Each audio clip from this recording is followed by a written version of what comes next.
Greetings and welcome to the pod. My name is Mark West, and whether you are an experienced or aspiring ocean swimmer, if you are in Australia or New Zealand, you will have visited oceanswims.com.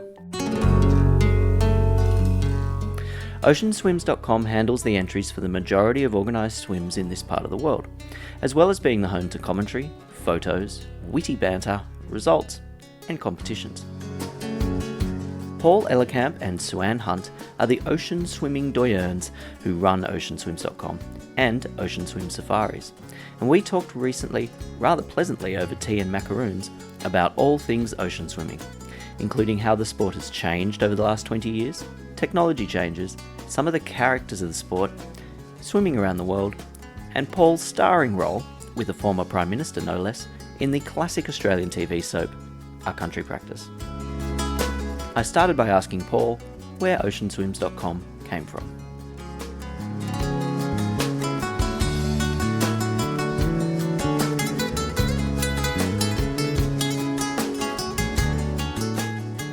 Well, I had an idea in the 90s when I started taking part in ocean swimming events. I was living on the south side out in the Sutherland Shire on the southern perimeter of Sydney. And I used to do Shark Island, and I knew about the Cole Classic, and I knew there are other swims on, mainly on the north side of Sydney, but there was nowhere to find out about them. And so I had the idea that what we needed, at the time it was the .com boom, and I thought what we needed was a website, that was easily accessible, and if only to run simply a list of events, a calendar if you like. So this was the 90s? 90s, yeah, 97, 98. 98, 99, because oceanswims.com launched at Christmas 99. And there were probably 3 or 4 months leading up to it that I was sort of turning the idea over. And a friend of mine in Perth who'd built a couple of websites before, he built the thing for me. And we launched, as I say, just before Christmas 1999. And the original idea was simply to run a calendar of events so people could see what was on and a bit of information about how they go about entering. So I started that. And my background being in journalism, I started doing reports as well. And I quite enjoyed doing that because all journos need an outlet, and that became my outlet. And what I found was we started building up a community of people. People started coming to the site to find out what was on. I was amazed at the time to find that as well as Shark Island and the Cole and the Big Swim, which I'd heard about, Palm to Whale, that there are actually 17 events in New South Wales. Imagine that, 17 events. Well, now we've got more like 100. And there are a couple of hundred all around Australia. But I was amazed to find how much more was going on than I'd suspected. And there's been an exponential growth over the years since then. And I like to think that oceanswims.com has been at the centre of that, has been the catalyst for it, because as I say, it's built a community around it, a community of pretty good people by and large too. So in the late 90s, if you were interested in ocean swimming, how did you find out what was on before? Basically word of mouth, and quite often you'd go to an event and you'd come back to your car afterwards and found that someone had been around with a paper flyer and stuck it under your windscreen, windscreen wiper. That was the basic way. I mean, the Cole Classic, people knew about it because by that stage the Cole had been going since the early 80s. And the Big Swim, Palm to Whale, similarly, that had been going for quite a while as well. Shark Island was newer, but it had been going for a few years. But there were hardly any other swims on at that stage. Well, as I say, there were 17 in New South Wales, mainly on the north side. There was one swim before Christmas of note, and that was Bilgola. And there were a couple of swims in January. A lot of them were very, very new at that point. I remember vividly the day Coogee had its first outing. And it was 2001, I think it was. Recently? 2001. And the first outing they had a run swim as well as the swim. And there was a bit of a wind blowing and they had to run it inside the island of Coogee. In fact, I think their plans in the first place were never to go around the island anyway. They weren't game. Yeah. But of course, if you have a swim at Coogee, you've got to go around the island. Yeah, for sure. It's one of the swims to do, the courses to do. I remember vividly the first time Bronte ran. And I remember the president of Bronte at the time, Graham Ford, who's now the president of World Surf Lifesaving, rang me one night and said, we're going to have a swim at Bronte. Bronte was my old surf club, and it was the site of my first ocean swim, because in the old days there used to be something called the Bronte Biathlon, which involved a swim from Bronte over to Mackenzie's and back, and then a run up Military Road to Dover Heights and back. And that was run by a long-time Bronte member called John Maguire, and when John ran out of puff, the event fell over. So I remember back then it was my first ocean swim, and then Graham called me in probably 2001, maybe 2002, and said that we're going to run a swim at Bronte. And I said, what's your course? He said, I would go over to Mackenzie's and back, which was the course of the original Bronte Biathlon. I said, mate, you've got to go around the point. I mean, you cannot, just like Coogee, you cannot have a swim unless it's around Wedding Cake. At Bronte, you cannot have a swim unless you go around Mackenzie's Point. That is the natural, obvious course. Anyway, he agreed to do that. And I was watching the number of times that people were downloading the entry form from oceanswims.com. And, it was got up to something like 400 or 500 times, maybe more. And I said, mate, you're going to have over 800 swimmers. And they ended up with 850 at their first outing, because it's a natural course, a natural journey swim. So it was pretty exciting in those days. There were a lot of new swims starting up, and it was great to see a new swim start. Great to see the organisers have a go at running swims. Always a bit of a risk for them, especially a surf club, because they don't have a lot of resources. And great to see it succeed. But swims that they're a good course, that are a natural course, will always succeed, provided they're well run. So that Bondi to Bronte is sponsored by Macquarie Bank now. It is now. What were they like back then? Skin of the teeth. Well, all surf clubs run things basically skin of the teeth, because most surf clubs don't have a lot of resources to play with. And this is one of the beauties of the sport, that while enjoying their sport, I think ocean swimmers like the idea that they're supporting a good cause, which is surf life saving. Because as we all know, surf clubs, they live from hand to mouth.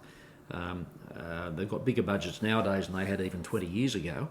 But they're always on the lookout for money. They've always got to pay for the equipment, and just to run the club, and pay for training and so on and so forth. Upkeep of the clubhouse and everything doesn't come easy to a lot of them. Queensland, it's different, because the clubs up there are licensed, and they have poker machines, and they have restaurants and bars. And so that's one of the reasons why there aren't more swims in Queensland, because the surf clubs don't really need them. Because they don't need them. They don't need them. Yeah, right. I didn't know that. And that's why most of the swims in Queensland are run by private organisers. Okay. So how did you come to ocean swimming back in the day? Well, I'd grown up on the beach, and I'd grown up in surf life saving in Newcastle. My club was Swansea Caves. We lived at Caves Beach. And our house was on the hill above the beach, about 200 metres from the beach. And so I'd be down there every morning before school, and every afternoon after school. And my whole father's family were all tied up in surf clubs up there, and it was quite a well-known name around surf life saving. Not through anything I did, but through by virtue of the efforts of a couple of my uncles particularly, and later on my dad and another uncle. And so I was used to hanging around in that environment, and so I used to row surf boats. And I lived in Canberra for a while, where I was working, and down there it's not easy to row surf boats. I turned up to train in a surf boat with a local surf club one day on Lake Burley Griffin, and found that they'd jumped in the boat. One of them was a builder's labourer, but didn't bother changing out of his builder's labourer's gear to row. So this is not as serious as I'm used to. Yeah. So you fall out of it, you see. And I don't think I'd want to fall into Lake Burley Griffin. I've swum in Lake Burley Griffin. It took 2 or 3 weeks to get the taste out of my mouth. I did a triathlon in Lake Burley Griffin, and I think it was the first triathlon run in Canberra. But anyway, it took a while to get the taste of the water out of my mouth. It's not pleasant. And the other thing is fresh water as well, and blokes don't like fresh water, because in fresh water we swim vertically. Mm. But anyway, so I'd always been around beaches, and if you can't do surf boats, the thing about surf boats is you're relying on other people to turn up to training, and so many times one person doesn't turn up and the whole training is ruined. So if you can't do something like that, you look for things where you're not relying on other people. One of those is swimming.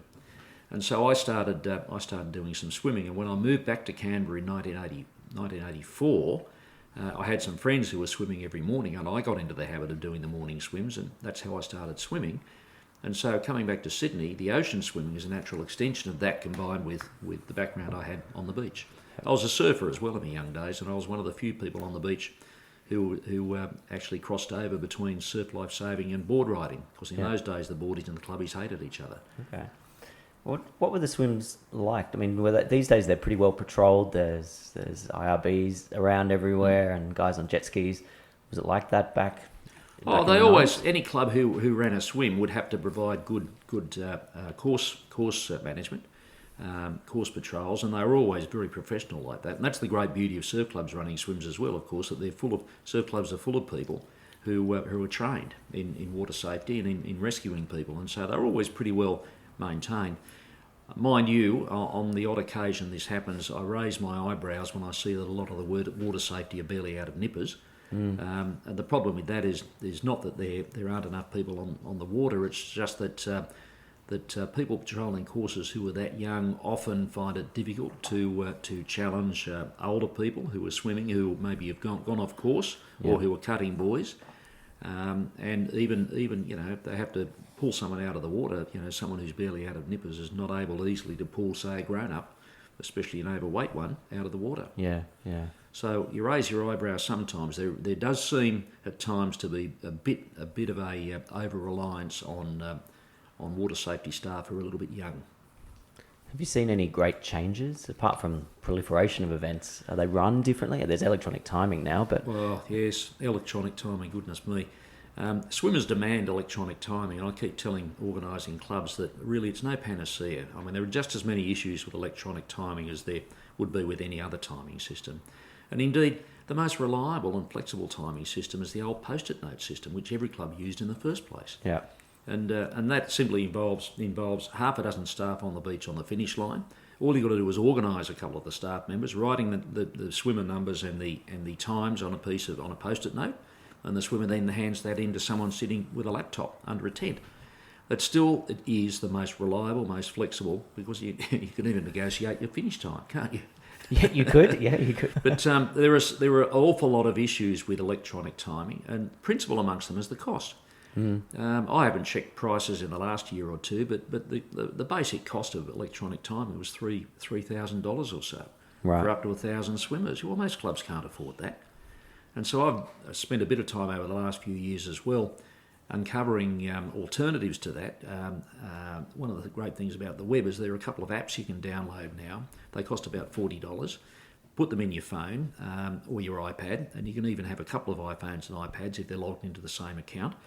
And they operate with Excel from a laptop. And once you've got the Excel database in the phone or the iPad, you simply press a button as they cross the line, and you bingo, you've got electronic timing. It only costs $40 or so. Yeah, Yep. That's the way clubs want electronic timing. That's the way a lot of these smaller swims should go. But alternatively, as I say, just organise a couple of staff members and post-it note costs nothing. Have you ever thought of running your own swim? A couple of times that's been put to me, but I've never seriously considered it. I don't think my forte is to cover the sort of detail that swim organisers need to cover, and I've got to say I'm in awe of some of the organisers, especially the big events. Having some insight into the detail they have to cover and the responsibilities they have, I'm in awe of the fact that they get across all this stuff. But it also is one of the reasons why swims sometimes fall over. Surf clubs tend to rely on too few people. They might have quite a few members, but in terms of people who really do the grunt work, there are too few people doing it, and that's why organisers burn out. And swims sometimes fall over when an organiser burns out and there's no one prepared or capable no one prepared to put their hand up to replace them, or capable of doing it properly. Yeah. It's always sad to see a swim fall over, but that's why they do. Yeah. This year we had a lot of swims cancelled. Felt like swim organisers were being a bit conservative. Is that something you think's happening with the growth of the sport? Yeah, I mean, there was no proper swim run on Bondi this season at all. No, there wasn't. Because North Bondi's first iteration was truncated from 2 events to 1, and Bondi, of course, and the second iteration was cancelled completely, and Bondi, of course, was postponed once and then cancelled. And you could take the view that they're being too conservative, and of course, if you turn up at the beach on swim day after there's been a cancellation the day before, and it's looking like Lake Bondi as it was a couple of weeks ago, it's easy to say they're too conservative. But at the same time, organisers have got to bear in mind a number of things, and good organisers do. One of the things they've got to bear in mind is what are the conditions likely to be on swim day. Another is should I give plenty of warning to swimmers that the swim may not be held? Should I actually make a decision early? If we're pretty clear that the conditions are going to be difficult on swim day, I probably have when I say I mean I'm pretending I'm an organiser, have an obligation to swimmers to make the call early so they don't put their money in. Yeah. Situations like this, I'll often close off entries until they make their minds up, until organisers make their minds up, but there are all these balancing concerns they have. So it's easy to say, and a little bit glib I have to say some organisers are a bit conservative.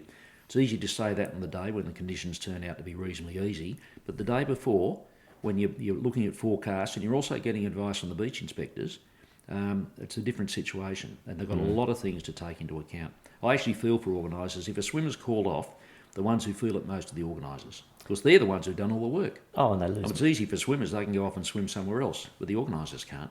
And presumably they lose money. They do. They've still got to pay for the barbie and all this sort of stuff. Yep. And that's one of the reasons why some swims will go ahead in conditions. Conversely, conditions that are quite dubious. I remember a couple of years ago, the last swim in Sydney that had that had entries online, not electronic timing, but that had entries online.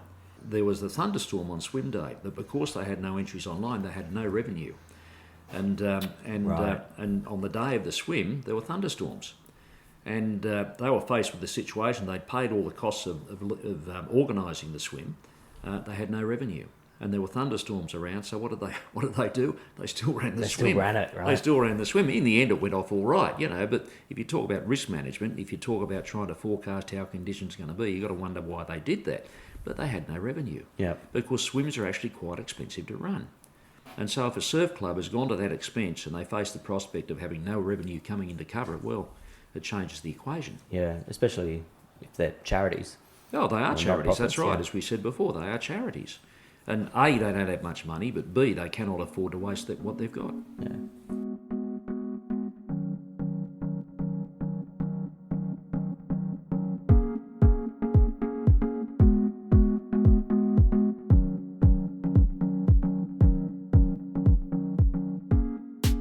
Where do you think it's going to go? There's more longer swims now, I've noticed.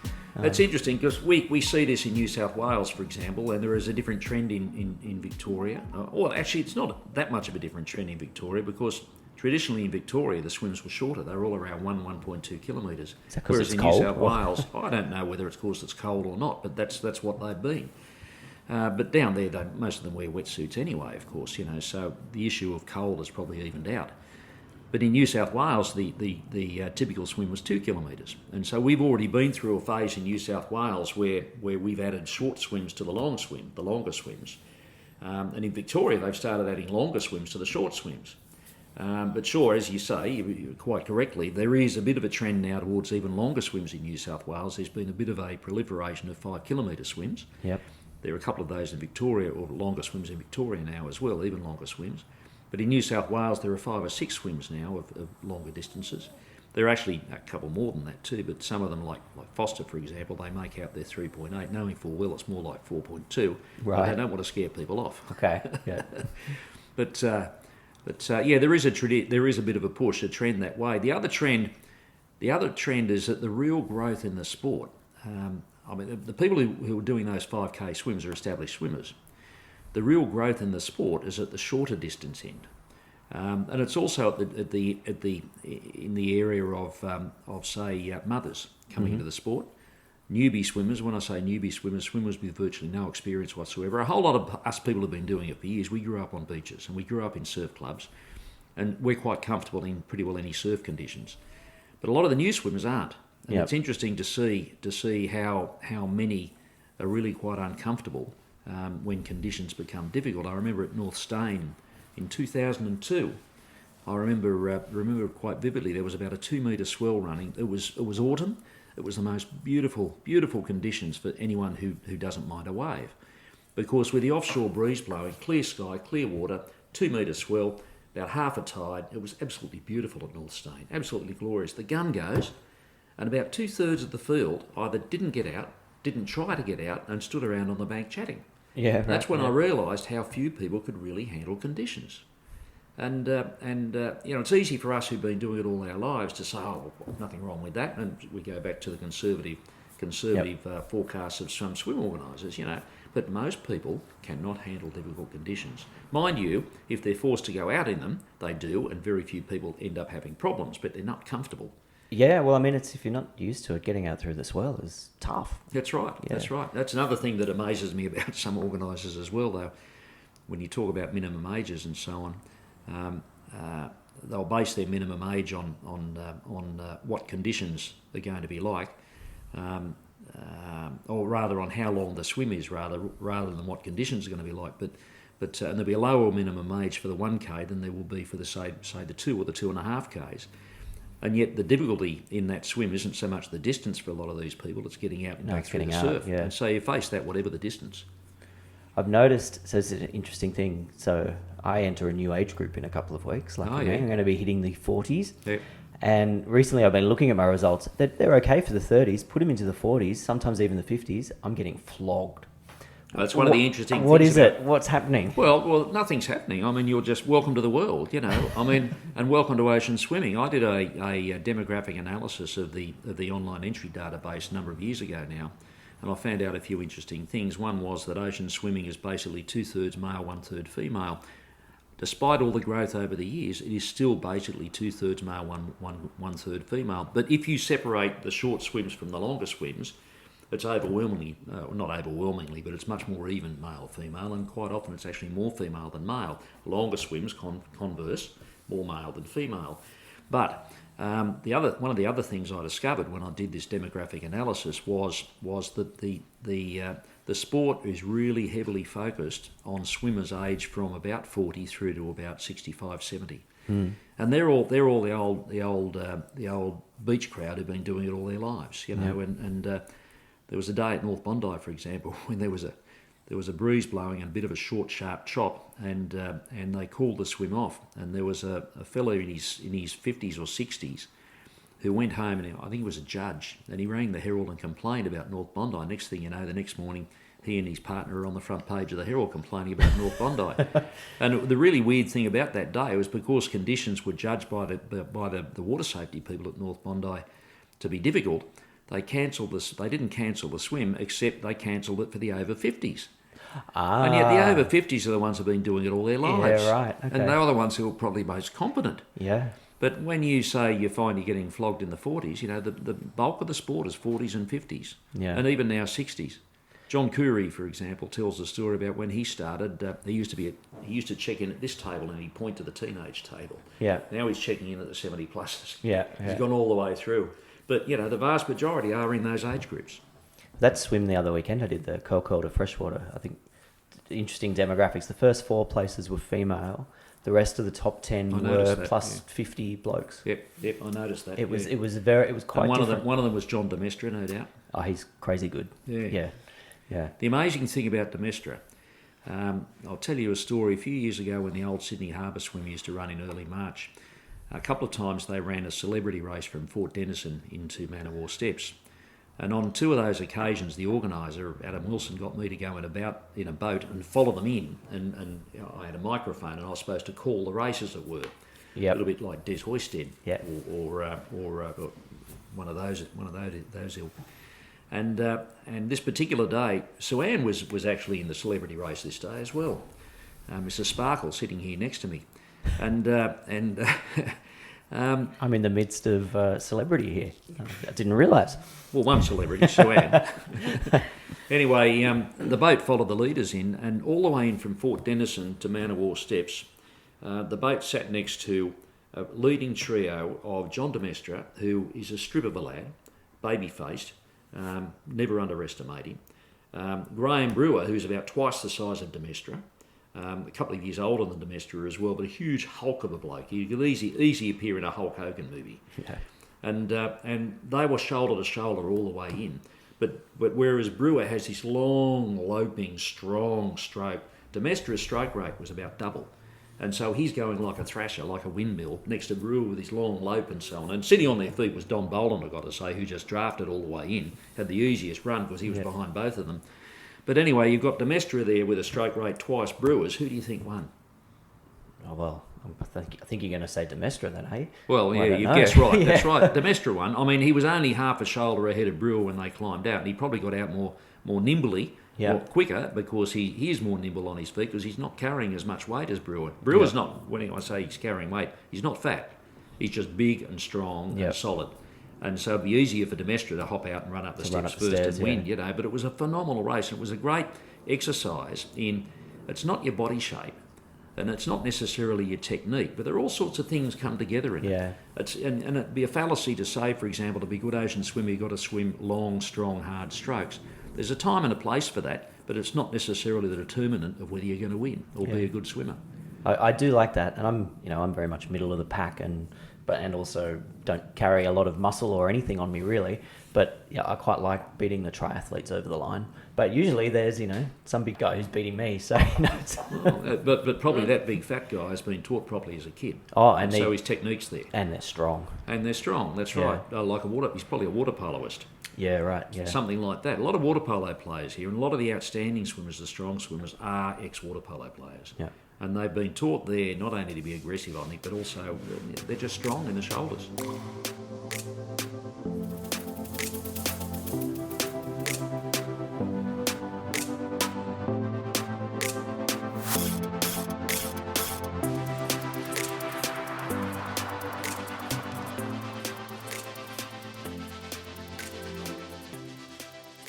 And you mentioned drafting.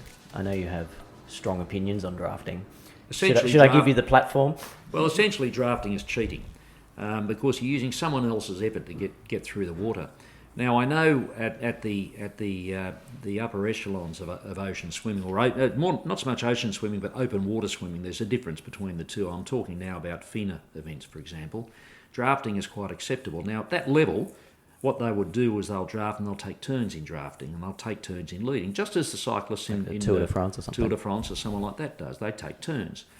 Now, if they do take turns, that's fine, because that's part of what they do in those, 25k races, 10k races, and so on.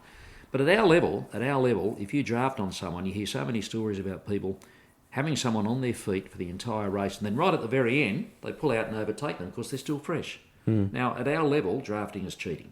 Now, sometimes you cannot avoid it because a lot of the time we're swimming in a pack, and you're going to find yourself behind someone's feet, and so you can't help it to some extent. What you can help is doing it strategically or tactically throughout the entire race. What we also can help is touching someone's feet, touching their body, and imposing on their personal space that way. Yep. And in that sense, drafting is cheating. And I think it's one of the most disgusting and disgraceful things that an ocean swimmer can do if it's done deliberately. Do we see it much? Is it? Well, we don't see it much. I'm never up the front, so I don't know. But no, well, it's not. You don't have to be up the front. You might just be at the front of an age group or a wave. Yeah. But you don't see it because you're in the water and you can't see what else is going on in the field, in the pack. But it happens quite a bit, and you quite often hear good swimmers. When I say good swimmers at the front of the field get out and they'll talk about how they successfully drafted on someone throughout a race. I mean, Suanne's had people draft on her all the way through, and she's become very, very, I shouldn't be speaking for you, but she's become very adept at switching position and hiding behind other swimmers to stop people drafting on her. Right. But she's a much better swimmer than I am, you see, so she's at that level. Have you ever experienced, fists around the boys and that sort of thing? Yeah. Well, for a long time, Shark Island was one of my first swims, and for a long time the Shark Island people haven't spoken to me. And I think one of the reasons for that is that the last time I did Shark Island at Cronulla, back in 2002, I wrote a report afterwards in which I commented, amongst other things, that it was the most violent swim I'd ever done. Wow. And I think I said the words were almost exactly this, that the Cronulla Club runs a very good event. And they, as I understand it, they still do run a very, very good event. For example, Cronulla was the first organiser of an ocean swim in Sydney that had their own buoys. Now, they weren't big buoys, but they were very colourful and very easily seen. But that's how professionally they did it. They've always run a very, very good event logistically. But it is also a violent swim. And it's one of those, it's a regional swim, and there are a lot of people who do that swim, as with a lot of regional swims, who probably only swim once a year. And I think they treat it like the Sunday surf race. So it's a bit of a lark to get a bit boisterous. Right. And occasionally, and you do often get a fist in the face or a fist in the back, or a hand pulling your cossies down, or even, as Suanne's experienced a number of times, hands ripping timing chips off. Now, I'm not saying that all happens at Cronulla, but I'll just say that's an example. You can get fist, you can get very, very boisterous, and of course, the crush on the buoy, often does get quite inadvertently physical, not intentionally. Yeah, I mean, that does happen. Everybody comes from everywhere. And Well, at times like that, you can't be a shrinking violet, you see. Yeah. If you want to get around the buoy, you've got to, be prepared to handle all that and take a few knocks. But that's all part of the fun. Yeah. But for that reason alone, when I swim in an event, I'll generally hang out. And it's not just because I can't get the directions right. It's partly that, but It seems kind of anathema to what I see ocean swimming as. I guess I'm back in the pack and just do it for fun. But yeah, it seems. Well, no. You don't have to be terribly competitive to be concerned with those issues. I mean, Suanne is a racer, and other people who are racers, they get very, they notice these things perhaps more. Yeah. But those of us a little bit farther back in the field, I'm not a born racer, and I wasn't taught properly so much as a kid. I was taught to swim, but I was never taught technique properly. Not like some others. And you can always tell those who had been because their styles stay with them all their lives, no matter how fat they are, how old they are. Yeah. But even back in the pack there, you're concerned about those things. Of course, back in the pack, there are probably more of you going around the buoy at the one time than there is up the front. Yeah. So you don't have to be a fast swimmer to be concerned with these sorts of issues. And I think you've described on the website different groups of ocean swimmers. We've kind of talked about the weekend warriors, but then there are those that swim the English Channel, for instance. Do you have much involvement in that part of the sport? Not a huge amount, because I'm not done. I mean, Suanne and I have been part of teams that have done South Head a couple of times, and Suanne has been part of teams that have done Rottnest 4 times now. 4 times, 5 times. 2 duos. 2 duos and 2 quads. Teams. Yeah, 2 teams of quad teams. I'd love to do it. Sharks, but Oh, listen, there are shark sightings there every year, But I mean, it's the other interesting thing. People always say to you when they find out you're an ocean swimmer, aren't you worried about sharks? Well, the answer is no. I mean, you're aware of them being a risk, but in all the years that I've been involved in ocean swimming, there has never been a serious issue when a shark has been a threat. Never. I mean, there was one occasion up at Bilgola, and that's your home beach, or is it your family's home beach? Yep. Where they delayed the start by about half an hour one year because there was a shark. The shark net was just near the final turning buoy, or the final turning buoy was just near the shark net, and there was a shark caught in the net. And there was another shark hanging around, and it was right near the final buoy. And they tried to chase it out to sea, but the shark wouldn't go. So eventually they solved the problem by moving the turning buoy 30 metres. Oh, well, and not telling everyone that there Not was telling a shark anyone. just That's right. Yeah, I'm probably spilling someone's guts here, and I probably won't be all that grateful, But I mean, they're all stories. It all makes up the rich tapestry of ocean swimming. But as I say, over all those years, no shark incident has ever been a serious threat to an ocean swim. It's interesting that, and I don't know whether it's because of the crowds or because generally what you also do come to realise over the years is that of all the sharks around, there are times and places when you wouldn't swim. For example, I would not swim in Sydney Harbour early in the morning or late in the evening, jam-packed full of bull sharks. And I've got to say, why there haven't been more incidents down at places like Balmoral, where swimmers swim all year round, very early in the morning, even in the dark, why there haven't been more incidents at places like that is beyond me. But the point is, you know when and when not to swim, the places, the times, and so on and so forth. But the bottom line is, sharks are not that much of a threat. There are only a couple of species. I'm not a shark expert, but this is what I've picked up over the years. There are really only about 3 species that could really be a threat. They're whites, which are basically out at sea, and they can be anywhere, and they really are unpredictable. Tigers, I'm told, but tigers are generally in the warmer waters up north. Generally, and as I understand it, they're attracted by distressed prey, not by people who aren't distressed or not injured, and also bulls, and that's the reason why you wouldn't swim in the harbour. Bulls love estuarine water and water that's rather murky, and so they can be very dangerous as well. But there are times when even all those sharks, if they're well fed, they're not a threat to anyone. We've just come back from French Polynesia, and it's crawling with sharks there, and but we didn't see anything untoward, and we're told by people who were there all the time and run trips up there all the time that they're not that interested because they're so well fed. And you hear, I've heard other stories about wartime incidents where ships have been torpedoed and 200 people have been attacked by sharks. Distress prey again, and they're oceanic whitetips or something like that, oceanic whalers, which can be pretty aggressive too, but they're out in the ocean. But by and large, you realise after a while that sharks aren't that much of a problem, or need not be that much of a problem. But you develop a sense about it, and you develop a sense about seas, about surf, and it's just the way you learn how to handle these conditions.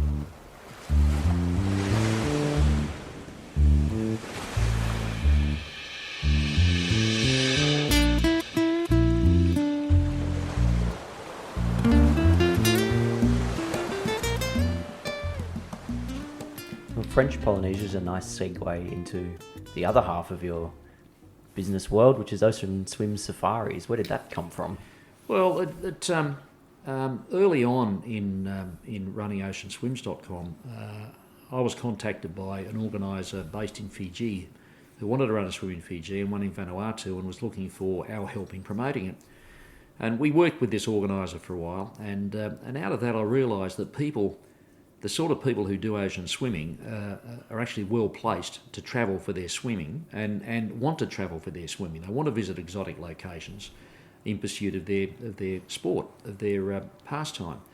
And they're well placed to do it for a number of reasons. One is they're generally well resourced. Generally, as I say, because they're basically 40s, 50s and 60s and so on, their kids are a bit older, and so their windows have started to open again. They have the opportunity to. And I came to realise that there was an opportunity there, and also there was a bit of a demand for people who wanted to travel to ocean swim. And the bottom line is, anywhere you go in the world, if there's water, you can swim pretty well. And so we started seeking out other locations as well. Opportunities would come along. We started going to Vanuatu in the first place, and then we started going to Fiji as well. And once we started going to Fiji, where the swim there on Mana Island has been going since 2005, I think, or 2004. 2004. When we went to Mana Island, the organiser we've been working with said, why don't you come up with us to the Isawa, which is an island chain, a very remote island chain up north. You can see it on the horizon, to the north of Mana Island. So we started going up there, and what a beautiful place that is. That's where they filmed the movie The Blue Lagoon. And that's where we go, the Blue Lagoon. That's where our swimming is mainly based. And so it just spread from there. We started looking for other opportunities, other places that would be good. And I'd heard about swimming with whales in Tonga some years ago. And so eventually we started going there too.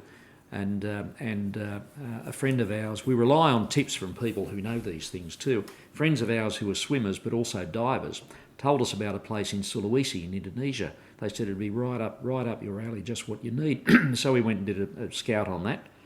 And it turned out to be fantastic. And so we run trips to Sulawesi. In June next month, we're running our first trip to the Philippines again. It came from a tip from a friend who's a swimmer, who said, this place sounds pretty good. We went up and checked it out. It is absolutely fantastic, We also run trips. Some years ago now, Suanne and I visited her daughter who was at a ballet school in Germany. And Suanne had never been to Europe before, and so we did a bit of a grand tour around Europe. And one of the things I'd always wanted to do was visit the town where the movie Dirty Rotten Scoundrels was filmed. Oh, yeah. A place called Beaulieu-sur-Mer on the Riviera between Nice and Monte Carlo. So we went there and we found out what a lovely place this is to swim as well. So after a couple of years, we started running a trip along the French Riviera. And then I'd always been, I forget how it came about, but a contact in Holland, Nick, who used to run a website called openwaterswimming.eu. And this website was literally just a calendar. And at one stage, Nick had something like 1,800 swims around Europe on this website. Wow. So Nick put us onto some people in Barcelona, a young couple who were getting a bit of a business like this going as well. We made contact with them, and out of that came our Costa Brava Ocean Swim Safari. Looking around the place, I'd heard a lot of good reports about San Sebastian. We went to check it out, and out of that came our San Sebastian Ocean Swim Safari. Similarly, I'd long looked from afar at French Polynesia. Now, us Anglo types in Australia and New Zealand, we don't think that much about the French colonies in the Pacific, you see, because they're Franco, we're Anglo. But it struck me there must be plenty of great places to swim there. But we generally been put off as well, I think, because French Polynesia has notoriously been more expensive. But what I started here in the last couple of years was that it's not that much more expensive. And in fact, and so we thought we'd go and check it out. Well, we had our first trip there this year, and it was a fantastic location for it. And we're going to build that one up next year with some new locations as well. And it really is mind-blowing stuff. But whenever people want to come away to places like this, we'll keep doing it. Have you ever been tempted to go very North Europe and swim in the cold waters of Finland, or ice swimming? Or I mean, I'd like to go and visit those places, but they don't attract me for a couple of reasons. The key reason is that I think people who want to go swimming aren't that keen to swim in places where they're not comfortable, and cold water makes people uncomfortable. And I don't. I mean, I can swim in coldish water. I don't like wearing wetsuits, and I rarely wear a wetsuit. I've only ever worn one in the water once in my life. I've got my wetty built in, you see, so I don't need one the same way that other people do. But I just don't find any great attraction. I'm not attracted to swimming in cold water. Okay. And so I'd much rather swim in places where the water is warm, the temperature is warm. And we also build in other things to our trips, like culture, food, things like that. There's so much in, especially in Europe, where so many opportunities to add stuff like that in to make the trip multi-dimensional. But no, it's and the other thing is a lot of those places as well, the water's not very clear. We seek really clear water. We seek nice reef, nice clear water, and all the other cultural and foodie type things and historical things that go with it. Yeah. And so, where do you see oceanswims.com going? Even in my short, experience of ocean swimming, the website's changed and you do different things. What are you looking at next? You're always looking for new things to do, and I'm sure someone who's a better business manager could do a lot more with it than I've been able to do with it. My ideas generally come from the point of view of being a journo. I started writing reports early on that started to build up the community. I started doing other things as well. I get great help from a few people. A friend of ours, Colin Rayburn, for example, assembles our tallies for us, where we actually count up all the distance. Every swimmer in Australia and New Zealand, we count up, keep a tally of all the swims they do, all the distances they do, and so on. People seem to like that. That was something we did. We try and do something a bit new each year. What I've realised in the last couple of years as well is how important our newsletter has become. We send that each week to 37,000 people. Really? And wow. It's and when you consider the sort of market it is as well, the sport it is, the demographics of it, it's actually a very useful and very effective means of communication. And we do that weekly. I need to smile nicely at you to put the podcast in there for me. Well, if it's about the right subject. This one. Happy to put it in. It's about you, Paul. Yeah. I'm not sure whether I should give it a push on this one without having heard it first. Okay. Well, you are a journo, But anyway, we've got a fine record of supporting Swim Recap, and we have mentioned the podcast a few times. Yeah. But sometimes you put podcasts out and you haven't told me. I only learn about them after the fact. So there's responsibility on you too, Mark. Okay. Yes. Fair enough. I apologise. So where is it going to go in future? You wonder how far the sport can grow. I don't see any ceiling in sight. The wonderful thing about it is that it's such an egalitarian sport. The other thing that I really don't like are things like wetties and other expensive fast skins and things like that. For a while there I worked with a few organisers to try and encourage a culture of swimming only in budgies. And the reason for that is that it is an enormously egalitarian sport, and there is a very, very low entry cost. Really, all you need is a pair of cozies and a pair of goggles. And some people swim without goggles. Look at John Kelso, who's 89 this coming season, still swims without goggles and beats most of the kids. So goggles themselves are not a be-all and end-all. Can't so see, but well, he gets around the course, and he gets around the course very, very quickly. Wow. He always notices me swim past and tells me how beautifully I'm swimming. At the end, he's such a gentleman. John was a diplomat. Right. But it's true. Suanne does swim beautifully. But all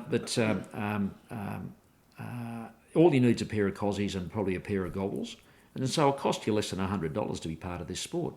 And one of the key reasons why I don't like wetsuits is because if you start making wetsuits de rigueur, as they have down in the southern states and in New Zealand, all of a sudden your entry cost to this sport goes from being under $100 to probably under $1,000 or $500 to $1,000. And very soon you're going to find yourself pressured to keep buying new wetsuits as technology changes and people keep getting new things like fast skins and so on. And all of a sudden, imagine if you're a family with 2 or 3 kids. You've got 2 kids yourself. When your kids get a bit older, I dare say they'll start swimming. Maybe your wife will start swimming as well. And all of a sudden, you're not just up for 1 wetsuit, you're up for 4. Now, we know a family had, how many kids did Sean and Colette have? 5? 4 kids. They 4 all kids. swam. They all swam. So they've got a family of 6. And Yeah. often they'd all swim together.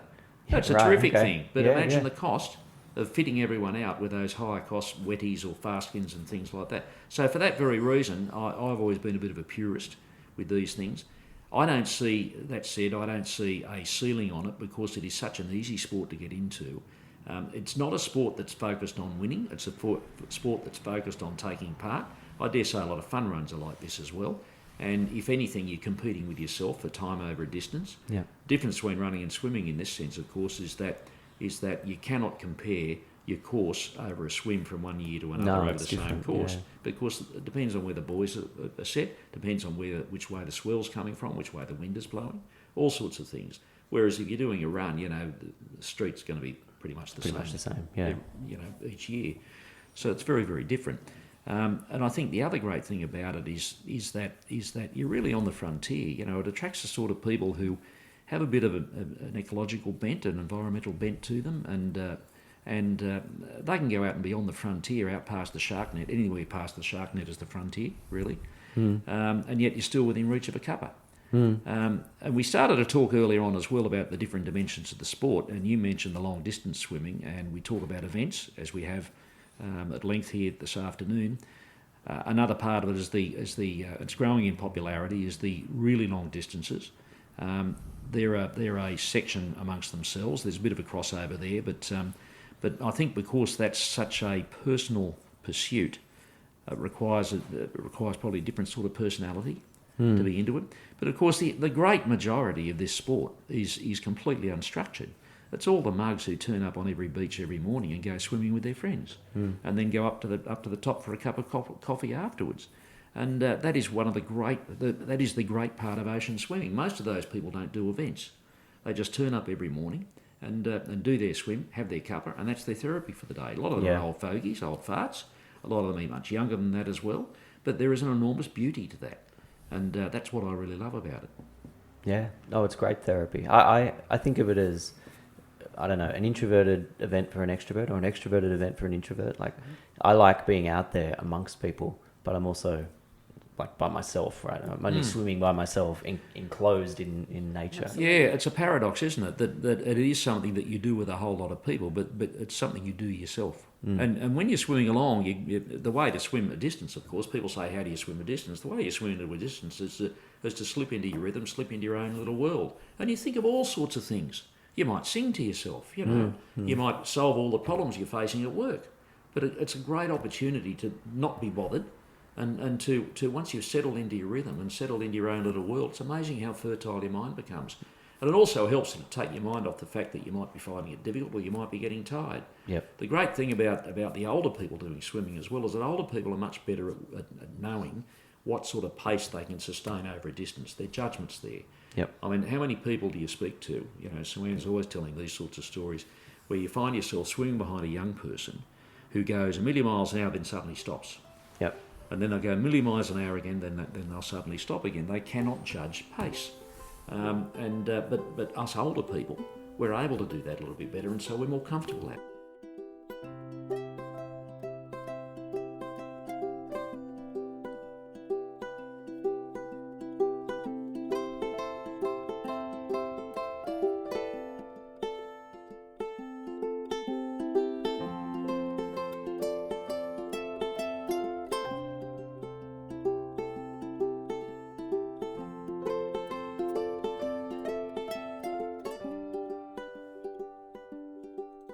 And so do you have any swims on your bucket list that you haven't done? Have you done every swim in Australia? By no means. Every not swim at all. in New South Wales? Not at all. Not at all. There are a few swims that I haven't done that I would love to do. I'd love to swim over Easter. There are a couple of swims down in the southwest of Western Australia, Albany and Denmark. I'd love to do that Denmark swim. There are a couple of other swims I'd like to do. I'm just trying to think.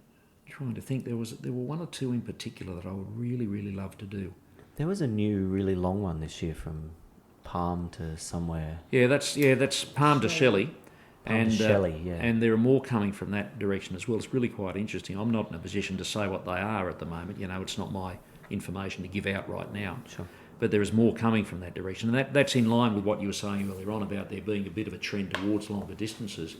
By definition, those longer distances attract fewer swimmers. But there'll be some high-profile events are in the planning stages now, like that. But Palm to Shelley, that's right, was run a few weeks ago. Of course, the first person to swim that, in my knowledge, was James Pittard, who's blind. And he swam it in about 2003. And we were up at Terrigal that day, and there used to be a swim run early in the season every year by the Gosford Swimming Club, or was it Woy Woy Swimming Club, or someone like that. And on this particular day, James swam from. Some of you will know James. He's blind, and James has actually done a major swim on every continent. He swum Robert Island into Cape Town, for example. He swum the Muscoget Channel between Nantucket and Martha's Vineyard, I think it was, off Massachusetts. He swum into or near Gallipoli, for example. He's done major swims on every continent. And Cook Strait and the English Channel. Cook Strait, English Channel. Quite a phenomenal bloke. And James swims with a paddler as a rule, and the paddler is instructed that if he's going too far to the right, I think it's one whistle to go left, 2 whistles to go right, 3 for shark. He says he's never heard the 3. Continuous for shark. He's never heard the 3. So he's not tethered. He's not tethered. No. He's just doing it all himself. Mind you, I've swum next to him in the pool at the Sydney Football Stadium once. Suanne swam next to him as well, and what you learn is do not get anywhere near his left arm. Right arm. His right His arm. right arm. It's like a Scud missile. It would take you out. I've swum as his escort. And I don't know whether I that... learnt the hard way. And I don't know whether that comes from he's swimming at the football stadium, his arm feels for where the wall is or something like that. Right, yeah, but yeah. It never gets more than about an inch above the water surface. But he gets there, does James. Anyway, James did Palm Beach to North Stane on this day in 2003. There'd been a thunderstorm that day, and unusually for a day with a thunderstorm, the sea and the winds were coming from the north. And so it pushed James down the coast far more quickly than he'd planned to get down there, and he actually arrived at North Stane something like 2 hours ahead of time. Problem with that was that he was to be met officially by the Governor of New South Wales, Mary Bashir. Well, because he was so early, he was well before Mary Bashir turned up. And so they got him and took him into a cafe, gave him a cuppa and so on. Then a bit later they drove him back around to... Had what? He had breakfast. He had breakfast. Then they drove him back around to freshwater, put him in a ducky and dumped him back out to sea, and he had to finish again. Come back in again. So he's a phenomenal bloke, James, when you consider that, as I say, he's blind. But I've seen him down at Malabar, haven't I? Yes. Yeah, yes, quite he possibly. always Yeah, does James does the Rainbow Club swim. Yeah, that's right. Well, the Rainbow Club I saw on them, they gave you an award the other year for, Ocean Swimmer Legend of the Year or something. It wasn't called that. It was something like that. He had a trophy, remember? You got it. Oh, goodness me. I've given it the wrong name. No. But it was something like that. Did I? Oh, gee. It's interesting. That swim is one of 2 swims on the calendar around Sydney, run by organisations which are charities or in support of charities, but which don't have the natural or the inbuilt logistical support of having a whole lot of surf lifesavers supporting them. So both the Rainbow Club, they rely on a lot of support from the eastern suburbs clubs, especially North Bondi. And over on the north side, Balmoral Beach Club run the Swim for Cancer, which has turned into a phenomenal massive event now. This year. Yeah. Well, they make hundreds of thousands of dollars out of it each year, but they also do not have a ready supply of lifesavers. They've got to buy in their water safety. And it's interesting as well, both of them appeal to their own communities as well as to the regular ocean swimming community. So they pull in a lot of swimmers who don't normally swim as well. They're quite phenomenal events, those ones. The people who organise those really deserve awards. Yeah, well, Balmoral extended. They've got the extra swim now. Well, that's right. They got the 5, and it was very political this year. There was at least one ocean swimming local candidate for the election swimming down there, and plenty of supporters of the other one. So, yeah, people get out of the water, and so many times people says, "I beat Tony Abbott." Well, I don't know of anyone who's been beaten by Tony Abbott. But I'll say this for Tony Abbott, that Tony turns up at swims outside of his electorate, and he turns up at times other than when he's running an election campaign. He must love the stuff. He must enjoy doing it, so I'll say that for him. That's surprising in New South Wales we don't have a tradition of more politicians who are swimmers. Down in Victoria there's a much stronger tradition. The Politicians. Premier, what was it? Well, at one stage both the Premier and the opposition leader were ocean swimmers, Ted Badiou and Steve Bracks. That's it, yeah. They were both established ocean swimmers, and there are a lot more other politicians down there who are swimmers too. Why don't we have more in New South Wales? Bruce Baird, I can think of. Bruce Baird. Tony Abbott, there aren't many others, certainly not who are I regulars. think Lee Rhiannon did, what's the Shalita Manley's group? Okay, yeah. Bold and the Beautiful. Okay, yeah. And the only other one I could think of, because I was thinking this on the way here, was Matt Thistlethwaite, who's the local member Matt Thistlethwaite out out Maroubra way, that's right, he swims. But he's part of when I say but, it's not to say this discounts it at all. He's part of a squad that swim at Heffron Park, at the Des Renford Centre at Heffron Park too. Right. He must be quite fit. He ran a marathon the other year in 3 hours or something ridiculous. Okay. So. I remember when he was a young Labor firebrand. In his teens, I think it was, late teens. Yep. Seems so long ago. But we don't have a strong tradition of pollies doing it here. It may change. If it's getting more popular, they'll want to be seen there. I mean, politicians do the City to Surf every year. They pop into that. I remember Malcolm Turnbull, who used to be the local member. Well, they do come and open them, that's true. They come and open them, that's right. Malcolm I'd never seen in the water, but Adam Wilson, again, who when he was running the Sydney Harbour Swim, would get Malcolm along to be the official starter at the Sydney Harbour Swim by the Opera House. Yeah.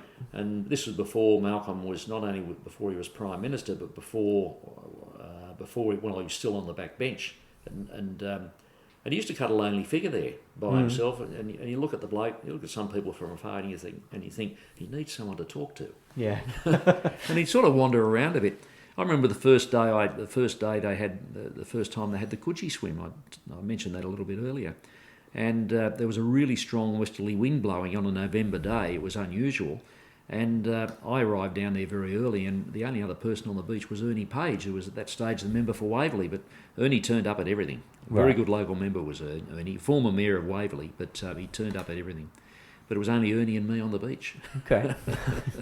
Ernie wasn't swimming, though, I have to say. I couldn't think of a good segue to this, but I was just trying to think of amusing Paul Ellerkamp stories, and you were in Neighbours once. No, I wasn't in Bob Neighbours. Hawke. No, I was in a country practice. A country practice, was it? Okay. Country practice, yeah. Yeah. Well, in one of my earlier iterations, I was a press secretary, and for a while I was press secretary to Bob Hawke when he was Prime Minister.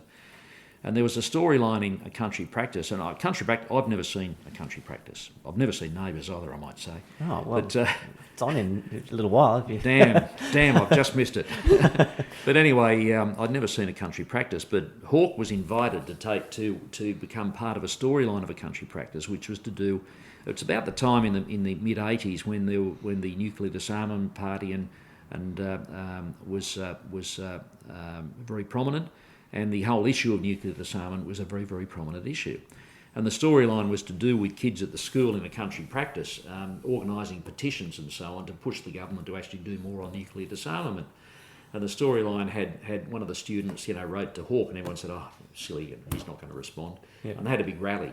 And it was all filmed on Hawkesbury Racecourse out near Richmond.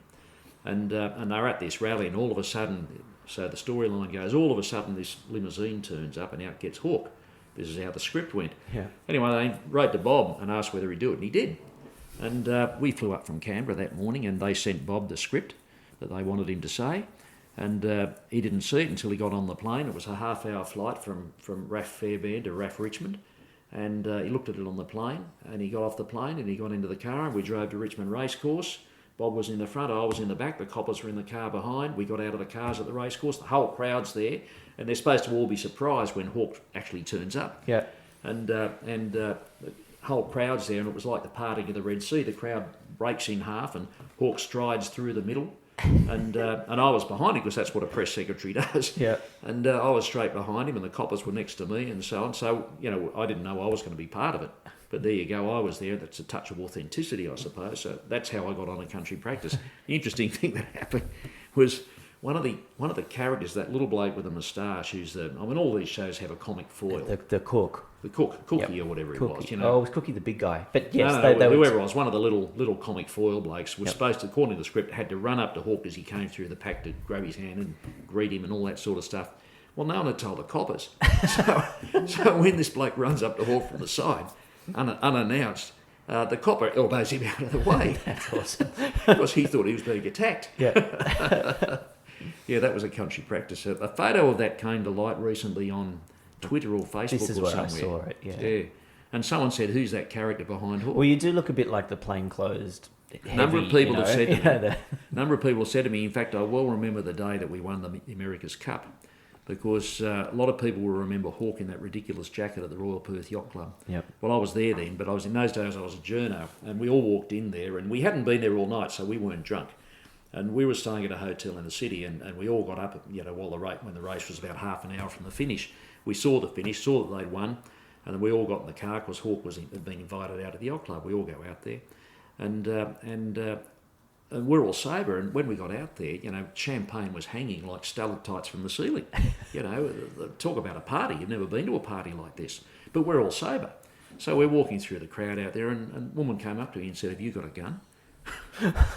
Yeah. She thought I was a copper.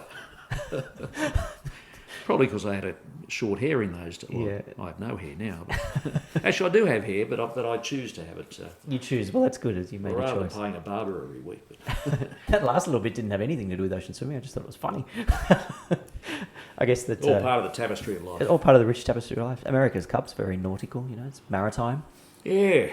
Well, they were heady days, and I've never been in an environment like that.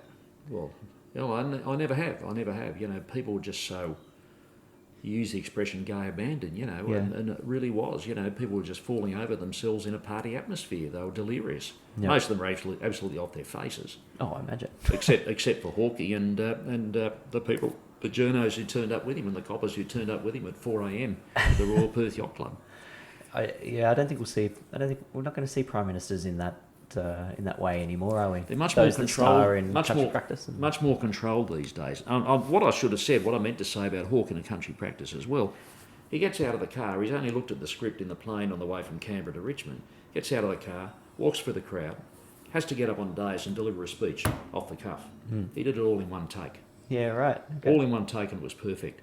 And yet, one of the producers was telling us that one of the key actors there had done some other scene with one line, and they did 30-odd takes for it. And yet, here's Bob gets out of the car. Now, I have to say this, I'm not Bob's greatest fan, but this, he did brilliantly. Yep. Out of the car, through the crowd, up onto the dais, gives the speech, all perfect, one take.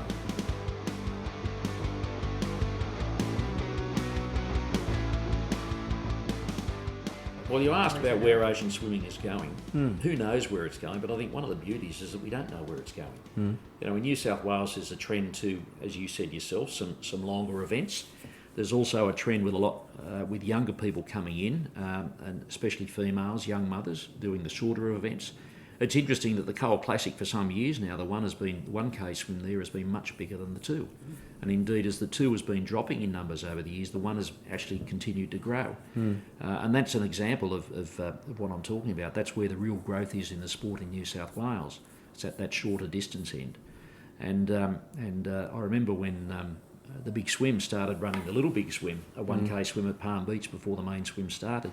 And the first time they did that swim, they started all these, and one of the reasons they do it is because it's a Cantu goal swim. And the first time they did this swim, there was a bit of a wave on, and they started them up the beach, and they started them into a heavy set nubbing on a shallow bank. Oh, right. And In their debut short swim. In their debut short swim. You just felt for these people. Over the years, they've actually moved the start down the beach towards Kitty's Corner, so it's a little bit easier for them. Yeah. But where's the sport going? In a sense, we don't know. It will continue to grow. It's very hard for new events to get into the calendar now because there are so many, certainly in New South Wales, that are already filling the calendar. It doesn't mean we can't have more events. If more events would go on a Saturday, for example, there's room there. And you could also extend the season somewhat. People are starting to realise right now. Well, people are starting to realise. I've been saying this for years. The best time of year to swim is this time of year, autumn and early winter, because the water is still warm. you might get cooler air, but you're also, there's a big chance you're going to get a gentle offshore breeze and clear skies and very clear water. And the water is still warm. Yeah, and you're not frying yourself on the beach. You're not frying yourself on the beach. 10:30 It is start or by whatever. far the best time of year. Yeah. I've long said as well, there are 2 iterations each year of the Coogee swim, the Wedding Cake Island swim. By far the better chance is in April, because you have a chance of getting that gentle offshore breeze, and we had that this year early in the morning. The wind changed, as the day went on, but the water was still lovely. And it was interesting, out behind the island that day, there was a bit of a stiff sou'easter blowing, and the swell was coming from that direction too. And once you got behind the island and you turned the first buoy behind the island and went towards the second buoy behind the island, you were right into it. And it was actually quite difficult for a lot of people, But it's interesting. One of the things we haven't talked about is stroke and technique and things like that. Yep. While I'm no authority on this, I'm no beacon of wisdom or anything like that, font of wisdom or oracle. There are things you do which will make these sorts of things easier. For example, in those sorts of conditions, going into that short, sharp chop that's right into your face, you need to maintain your streamline. You need to maintain your run, and you do that by lengthening the stroke out. That is a time in which you can lengthen the stroke out. Interestingly, after turning that buoy and heading back in towards Wiley's and then back into the beach, you then started to feel the swell coming from behind you. Now, if you've got a bit of experience too, you can feel that swell come through from your toes, runs through your body, and you lengthen your stroke out a bit, maintain the streamline and leave the arm out there, and it will pick you up and rush you forward. Yep. The most beautiful feeling. Yeah. You've felt that, surely. Yeah, absolutely. Yeah. I remember that day I was doing Avalon, and it was like 2 different days. The swim from Newport to Avalon was just beautiful. The second swim was like swimming in a washing machine. It was one of the... It was probably the most difficult swim I did this year. So Newport to Avalon was good, but at Avalon itself it wasn't so good. Well, at Avalon was fine for the first little bit, and then they ran the 1K swim, and it was fine. And the wind turned? But then the wind turned just as the 1.5 was Coogee. starting. It was the same day as Coogee. Yeah. So at about 10 o'clock or whenever that was. Because one of the best feelings I've ever had, in that sense of the swell coming from behind and picking you up and rushing you forward and so on, was Avalon one day, and probably about 10 or 12 years ago. And it was a northeast swell, and it was the most beautiful day. There was only a gentle breeze blowing. It was probably a nor'easter, but it was only gentle. And from that far out buoy, because the other great thing about the Avalon swim, the traditional Avalon swim, is you start in that run out at the northern end of the beach. Yep. And that is the most exhilarating start of any swim you could do. Because that run out just rushes you over the weedy rocks. The weed tickles your belly as you go out. And it's a beautiful feeling. Then you turn the buoy off the headland, then head south towards the southern headland at Avalon, but it's not straight down the coast, it's on an angle in. And so if the swell's running that day, it pushes you all the way. Yeah. That's where Suanne first had an ocean swim. That was my first ocean swim. And tell us about that first ocean swim. It was educational for you. Well, I'd never really swum out behind the break before, so that was a bit of a revelation. I thought, this is very nice, I'm enjoying this. Then I did notice what I thought was a lane rope on the bottom, or attached to the bottom, and I thought, they've gone to a lot of trouble. This is very nice to and it was a clear line between 2 buoys, so I thought, they must have put this there to follow. Then it suddenly dawned on me after about 300 or 400 metres, I'm a bit slow, this wasn't to follow. This was actually the shark net. This was the shark net. I did notice it had a few barnacles and things growing on it. And so I quickly switched from 1 metre on the seaward side to 1 metre on the shoreward side of it, because I thought that would be a lot safer, even though there was a clear, 2 or 3 metre gap. But anyway, that was my very first ocean swim, and as soon as I got out, it was a clear day, perfect conditions. I was addicted. Yeah. That was it for me. How many have you done now? I've lost count. Yeah. Hundreds and hundreds. And that was in 2001, I think. Yeah. When you do 20, 30 or 40 swims a year, and we've been doing them now for 20 years, well, multiply the 2. Even be conservative, multiply 30 by 20. 600 swims. Is that what it is? 600? Yeah. 6,000. It feels like 6,000. Yeah, in the early days, I used to go in, if they had a swim on, I felt obliged to go in it. I don't do that now. I do, not swim in everything, but I can remember swimming in every available swim in a season. So how many times have you placed in? Because you I must don't have a know. bathroom. I haven't been to Yes. your bathroom. I go in there, it's all branded with Surf No, Life Saving no, Clubs. I'm not one of those people. I don't display anything. No. It'd But be a easy few to times. ask. Be easy to ask how many has she not placed in. Don't. No. But you asked before about bucket list swims as well. I mean, there are swims that I wouldn't call bucket list because I have done them, but I just find them very special every year. And one of the key ones of that is is the Transfrontiera swim. One of the swims we do on our Costa Brava Ocean Swim Safari. The first swim we do on those trips is from France to Spain around the end of the Pyrenees. Wow. And it's just over 3 kilometres. The water is glorious, but you literally are around the end of the Pyrenees. It's where the Pyrenees run into the Mediterranean. And you start in Sabère, which is a town on the French side of the border. You finish in a town called Portbou, which is on the Spanish side of the border, and they're like mirror image towns at the end of deep, long bays. And it is the most beautiful swim, most spectacular swim. And at one stage there, as you're going around, there's at the end of the Pyrenees, there's a high cliff above you. It must be hundreds of feet high, and at the very top you can see this little structure, and that's the border. That's as you cross from France to Spain. That's awesome. Or Spain to France, depending on which way the wind's blowing. So before the EU, did you have to carry your passport with you? In theory, I suppose you would. I suppose you would. But the swim, we first did that in 2012, I think it was. It was a race. It wasn't a race. That was the interesting thing. They It had was an about event. 400 people doing it. It was an event. Halfway around, they had a latte pontoon. Oh, lovely. Moored off the border, moored in line with the border. That's very European, Well, it wasn't isn't it? actually. It wasn't lattes. They were handing out oranges and drinks, Juice. juice and Things. water and things like that. They were most insistent that you had something to eat and to drink, and they tried to be sure that everybody had something, because I think they thought you couldn't finish unless you Right, okay. had some nutrition. Good. But it was Looking interesting after when you got into the beach at Portbou, and they had a big inflatable finishing arch on there, and they had a bloke on the microphone who was calling everyone by name as they came out of the water. Well, we got that's a big nice. rap because we were the Australians. Yep. And he gives them all a hug and everything like that, then ushers you through the finishing arch, and you get through the finishing arch, there's nothing there.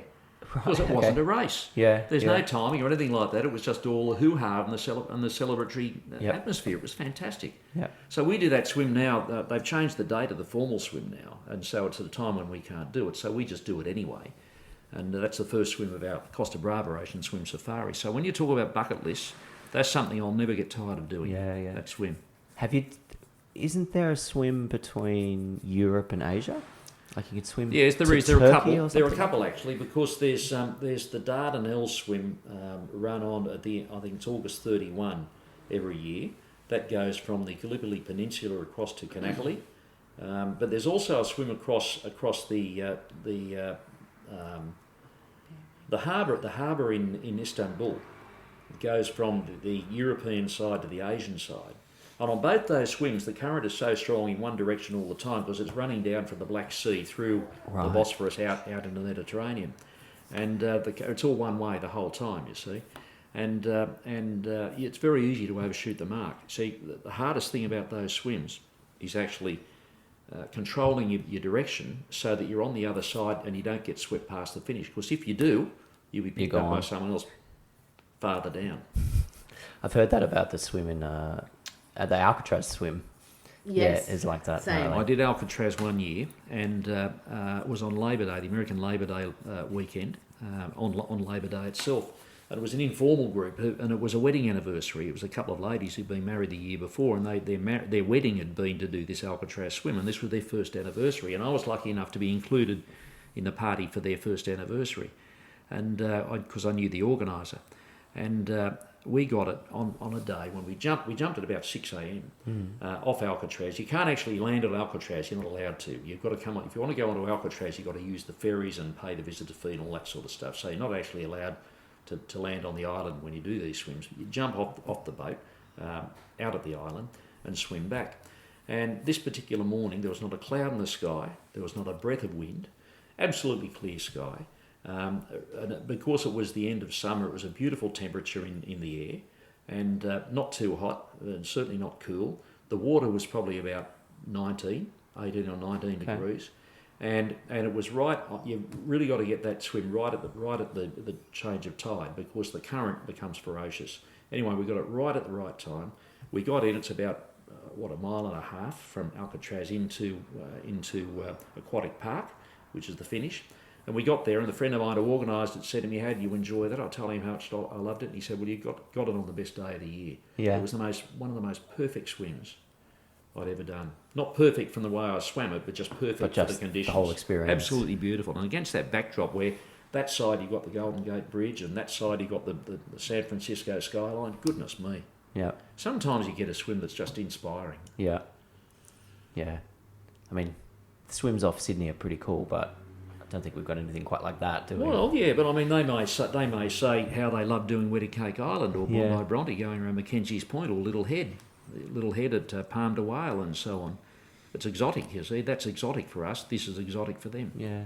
Around the Opera House is pretty nice. Yeah. If they run that again. Well, they'd around the Opera House. I remember the time when we were doing the Opera House swim, the Sydney Harbour swim, and when they first ran it, they used to set a boy off Mrs Macquarie's chair, another boy off Fort Denison, then you'd come back to Man of War Steps. And it was in the early days when I used to go out there with a camera and take photos, and I positioned myself off the buoy off Fort Denison, and I was taking photos as people come around. All of a sudden I thought, hold on, that bit just there, I wasn't there before, that buoy wasn't in that position before. Turns out the buoy had come loose and had been caught by the current, and before you knew it was out in the middle of the ferry lane. Nice. Well, the problem with that is all the swimmers go out there too. All the swimmers are going to follow it, yeah. And before you knew it, half the peloton was in the middle of the ferry lane. And I wasn't caught like that. I got back a little bit earlier and so on, but eventually they brought the buoy in, but the swimmers were still out there. Well, ever since then, that swim never went out to Fort Denison. It just went across to Mrs Macquarie's chair and then around. Yeah, that's very much inside, isn't it? But that is one of these spectacular swims. You get out there and you think, and you look in the background, the way you're swimming, you've got the Opera House there, the Harbour Bridge there. And indeed the Dawn Fraser swim around Cockatoo Island, and you've got a similar sensation when you're behind Cockatoo Island and you've got the bridge in the background. Yeah. We're very, very lucky to have these picturesque, dramatic locations and backdrops here. But Suanne, you don't do Dawn Fraser, do you? Yes, I do. You do? Oh, you did. There was one. I did miss one, but it's probably. I can't say it's my least favourite, but I'm very frightened of bull sharks. I grew up on the Parramatta River, and I used to, get in my little rowboat and row around, and it's something I prefer to swim right next to somebody else. I'm nervous on my own in that swim. Yeah. But in all the years I've been running it, there's never been an issue with sharks. No. The last time I jumped in the water there, because they've got two distances and they've got to start them 5 minutes or so apart, you see, because they've only got a small window for the ferries at Cockatoo Island and so on. And I took pictures at the start. I was in the water, and before you knew it, both swims had gone, and I was left behind. And I thought, well, I'm not going to get photos of anyone if I take off now. So I looked at the buoy across towards Cockatoo Island. I thought, I'll go there and I'll meet them coming back. They'll only be 20 minutes, I thought. So I swim out there, and I think there will be boats around, right? I swim out to that buoy just off Cockatoo Island, and I was in the water there for about 40 minutes before anyone turned up. And there was no water safety announcement. I'm bobbing around in probably one of those sharkiest parts of Sydney Harbour by myself at 8 o'clock in the morning. I've never been so frightened in my life. I'll never do that again, I'll tell you. Nothing happened. But nothing happened. I'm here talking about it, but it was an experience. Yeah. I don't know that I do that. Yeah, I don't know. I always get a little bit freaked out when I end up swimming by myself. Not so much because of sharks, just because of I'm by myself. Where is everybody? Have I gone the wrong way? Even though you're not, you know where you're going. People have said to me as well. Sometimes they say, "Wouldn't it be great if all the swims had the same age groups and they're all standard conditions and things like that?" And there was a little bit of a segue from what you were saying, and I used to think, it probably would make things easier and so on. And I thought about it. One of the great beauties of this sport is that they've all got their own rules. Yeah. Because there is no central authority to ocean swimming, it is almost an anarchic sport. And every swim has its own rules, which means every swim has its own personality. It's not just the course that makes these things up, it's how each organiser runs it. And because there's no central authority, there are no central parameters, apart from the fact that everyone's got to be insured. And there are no central rules. And triathlon, for example, is mired in rules, as any centrally controlled sport is. They're mired in rules. FINA-operated events, I run 1 million miles before I'll say that we should have FINA rules involved in ocean swimming. The beauty is they've all got their own rules, they've all got their own standards, they've all got their own age groups. Goodness me, there are some swims that have 15-year age groups. I mean, some people look at that and say, well, that's insane, but it's all part of the personality. No, that's good. Dawn France at Cockatoo Island swim, They have 15-year age groups, Yeah, and they Bill do have big Gola ones. used to as well. Yeah. They'd have 15-year age groups for some ages and 10-year age groups for other ages. I mean, I like the small ones. I've got half a chance. well, that's one of the interesting things as well. When we started having shorter swims in New South Wales, and the first one I did was Shark Island. Shark Island was one of the first events to have a short swim before the long swim. And I started doing that, and what I found was, because the established swimmers, generally wouldn't do the short swim because it was below them, beneath them. Well, I placed a couple of times. Yeah. Coogee, for example, had a short swim before the long swim. I remember the first time I met John Curry. Curry's an absolute legend in ocean swimming. First time I met him, I was swimming in the 1K at Coogee. And I was swimming out there and I was going hard because I knew I had a bit of a show here because there were so few people in it, you see. And this bloke comes up next to me. He's not even trying. I think this bloke's not even trying. He gets next to me. He's going to leave me for dead. But as he gets next to me, he rolls over onto his back and starts doing backstroke. And I thought, oh, good grief. So I put a bit of a speed in. I get a bit of a head of him and he rolls over onto his belly, catches up really easily. As soon as he gets next to me, rolls over and starts doing backstroke. And it was like this all the way around the course. And as I got to the break coming back in, he said to me, "Don't worry, mate, I'm not racing." And I got in, then I met John Curry and he said he thought I'd been another fella called Dave Ross, who's a friend of his, and he thought he'd just swim the course with him, the 1K course, just to do a bit of a warm-up. Yeah. He wasn't competing, he wasn't headed, but I didn't know that. Yeah, but all I knew was that he came up to me so easily, and had he not been rolling over and doing backstroke, I would have been miles behind him. Yeah. Now, that's a legend. That's someone who probably should talk to at some stage as well. Okay. One of the things I would like to do, and I've never gotten around to it, is go to different people, who have a particular backstory. Everyone has a story, by the way. Everyone has a story that's worth listening to and worth telling. But pick some people with a particular, backstory and talk to them. Yep. Not only about their swimming, but about who they are. Yeah. And you would find that we're an agglomeration of all sorts of different people. Yeah. But we're drawn together by the fact that as I said before, there's a touch of the environmentalist, of the eco warrior amongst us all. We all like being in the wild to some extent. We're all out on the frontier. Yep. As I say, being past the shark net is the frontier. But I defy you. There are two people I know, Barry Lang and Michael Christie. I defy you, pointing at them in their cozies. Tell me which one's the doctor and which one's the truckie. Yeah. They both got zippers from heart bypass operations. Wow. Tell me which is which, and you Yep. can't. No, it's a good thing, isn't it? Yeah. That's one of the things I love about it.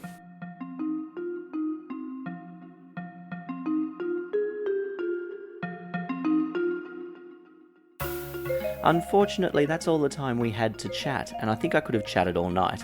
So thanks very much to Paul Ellerkamp and Suanne Hunt for taking so much time out of their afternoon to chat about all things ocean swimming. If you'd like to read more about anything you heard in this podcast, including getting information on the music that was used, get over to the website at www.thepodpodcast.net.